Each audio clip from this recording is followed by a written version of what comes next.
헬스토픽과 함께 라이브 리뷰를 시작을 하겠습니다.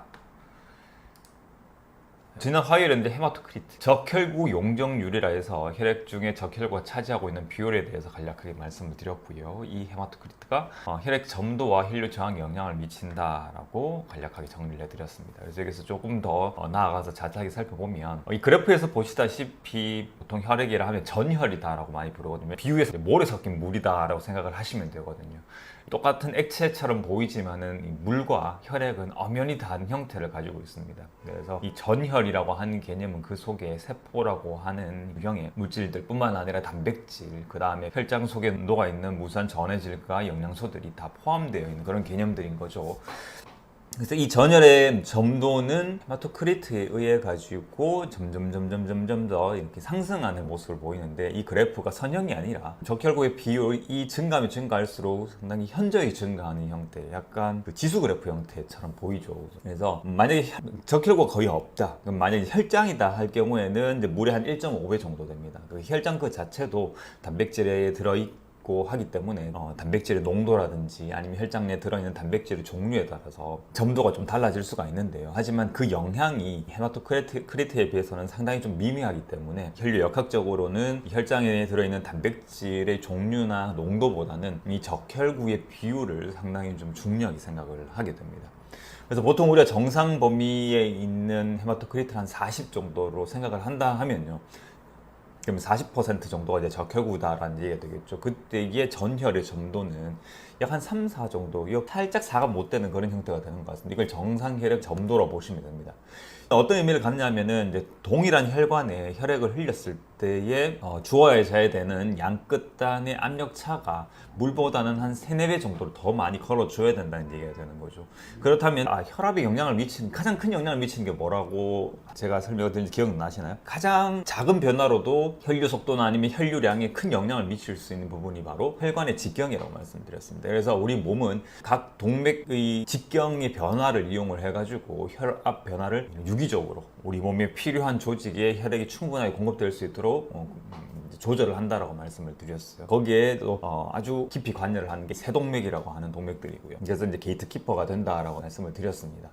그런데 혈관의 직경 외에도 이 혈액의 점도도 역시나 혈류가 어느 만큼 쉽게 흐르느냐를 얘기를 하는 거기 때문에 혈액의 점도가 높으면 높을수록 동일한 혈액량을 보내기 위해서는 더 많은 혈압이 주어져야 되니까 혈액의 점도가 높아지는 상황이 되게 되면 당연히 혈압도 높아질 수밖에 없는 상황이 되는 겁니다. 그래서 이 혈액의 점도가 포화주의 법칙이라고 해서 이미 이제 이렇게 정리가 되어 있는 거죠. 여기에서 이제 4제곱에 비례를 하는 게 이제 혈관의 반경, 직경이라고 볼 수가 있는 거고요. 혈액의 점도는 그 분모에서 혈액의 점도가 올라가면 올라갈수록 혈류량, 혈류 속도는 줄어드는 형태로 반영이 되게 됩니다. 하지만 4제곱까지는 아니죠. 그래서 이 반경, 혈관의 직경이나 반경보다는 영향이 덜하지만 무시할 수 있는 정도는 아니다 라고 기억을 하시면 되고, 이처럼 헤마토크리트가 증가할 경우에는 혈액의 점도가 아주 크게 증가할 수 있다는 것도 이해를 하시면 될 것 같습니다. 그래서 가령 예를 들어 가지고요,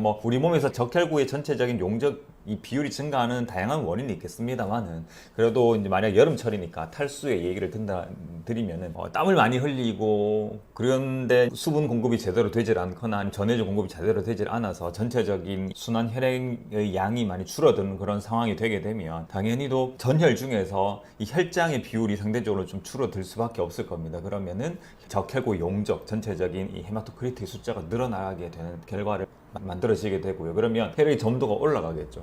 혈압이 올라갈 수도 있고, 그 다음 혈액의 점도가 올라간다는 거는 혈전이 생길 가능성도 높게 되는 겁니다. 그래서 신부정맥이라든지 아니면 동맥에서도 안 좋은 상황이 발생을 할 수가 있게 되는 거죠.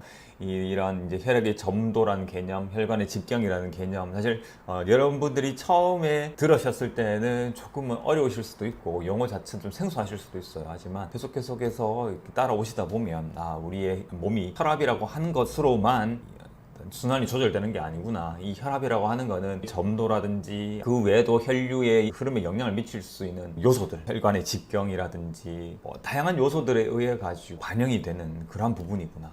그래서 이 혈압이라고 하는 건 침습적이지 않은 형태로서 압력을 측정할 수 있기 때문에 이렇게 사용을 하고 있는 부분인 거고요. 하지만 그 혈압은 압력만을 가지고 있는 정보가 아니라 상당히 많은 형태의 정보들이 만들어낸 결과물이다라고 생각을 하셔야 되고, 고혈압을 치료를 한다, 혈압을 조절한다라고 하는 건 단순하게 그 혈압을 떨어뜨린다라는 그런 개념이 아니라 혈압을 올릴 수 있을 만한 다양한 상황들을 파악을 하고 난 다음에 그 원인들을 제거하는 형태로서 작용을 해야 된다. 그래서 그 혈압약의 종류를 모르신 상태로 혈압약을 드시고 계시고 있다라고 하셔서는 절대 안 되고요. 우리가 혈압약을 떨어뜨리는 약들은 다양한 기전들에 의해서 다양한 종류가 있는 거고, 또 약물 사용 외에도 혈압을 조절할 수 있는 방법들이, 특히 혈압이 건강 상태를 얘기해 주는 결과물이라 한다면 전체적인 신체 여건이나 대사의 상황이 바뀐다 그러면 혈압 역시도 정상적인 형태를 찾아갈 수 있다는 것을 잊지 않으셔야 될 것 같아요. 혈압이라고 해서 단순하게 그 혈압 압력 하나만 보실 게 아니라 그 혈압에 작용하는 다양한 요소들, 그 요소들 결정짓는 우리 몸의 복잡하고 아주 유기적으로 연결된 생명 활동을 함께 들여다보셔야 된다는 것을 강조를 드리고 싶습니다.